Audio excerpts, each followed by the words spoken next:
সুপ্রিয় দর্শক, এই মুহূর্তে আমি আছি শবদি পার্কের ঘাটে। এই হচ্ছে আমাদের ট্রলার বা লঞ্চ, যেটা করে আমরা মেঘনা নদীতে বেড়াতে যাব।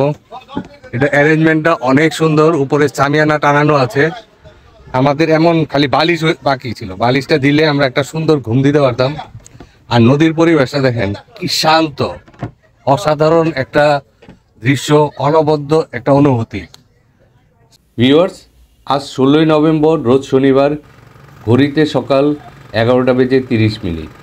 আমি কথা বলছি নারায়ণগঞ্জের বন্দর থানাধীন শবদি পার্ক ঘাট হতে। আজ আমি আমার বন্ধু ও তার কলিগ সহ যাচ্ছি প্রমত্ত মেঘনা নদীর মাঝে। সেখান হতে জেলেদের কাছ থেকে আজ তাজা মাছ কিনব, সাথে ফ্রি ঘোরাঘুরি তো আছেই। চাইলে আপনারাও আসতে পারেন এখানে। নদী হতে বালু তোলার রং বেরঙের অসংখ্য ড্রেজার দেখা যাচ্ছে বাঁ দিকের এই শম্ভুপুরার তীর ঘেঁষে। আমাদের ইঞ্জিন চালিত নৌকাটি এগিয়ে যাচ্ছে ব্রহ্মপুত্রের নদের শাখা দিয়ে মেঘনা নদীর মোহনার দিকে। সকাল 8:15 ঢাকার উত্তরা হতে রওনা হয়ে আমরা ঠিক 11:14 এই শবদি পার্ক ঘাটে এসে পৌঁছেছি। আমাদের এই নৌকাটি ঘন্টা প্রতি 200 টাকা দরে ভাড়া নিয়েছি। কথা বলতে বলতে আমাদের নৌকাটি মাঝ নদীতে এসে পৌঁছেছে। ধলেশ্বরী, শীতলক্ষা, ব্রহ্মপুত্র ও মেঘনা নদীর এই বিশাল বিস্তীর্ণ এক মোহনা এটি। অনেক খোঁজাখুঁজির পর অবশেষে একটি জেলে নৌকার দেখা পেলাম। তাদের জাল টানা শেষ হয়নি, তাই তাদের কাছ থেকে মাছ কেনা হলো না।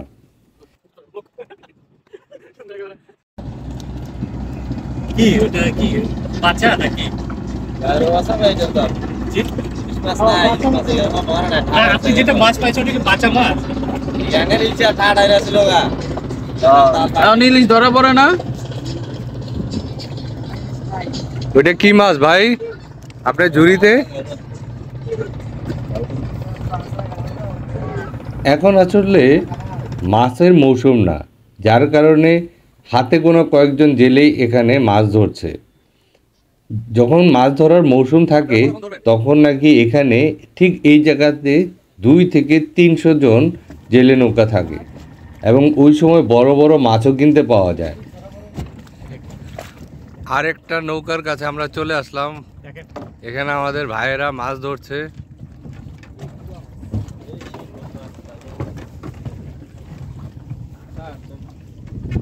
কি মাছ? বাচা।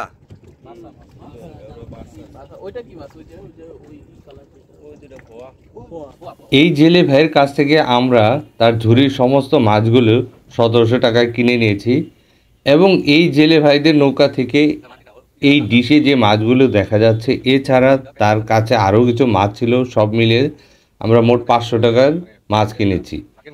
এই ছিল টোটাল আমাদের 2200 টাকার মাছ। ভিউয়ার্স, এখন ঘড়িতে দুপুর 1:16। আমাদের এবার ফেরার পালা। কেমন লাগলো আমাদের আজকের এই পর্বটি অবশ্যই আমাদের কমেন্ট করে জানাবেন। ধন্যবাদ সবাইকে।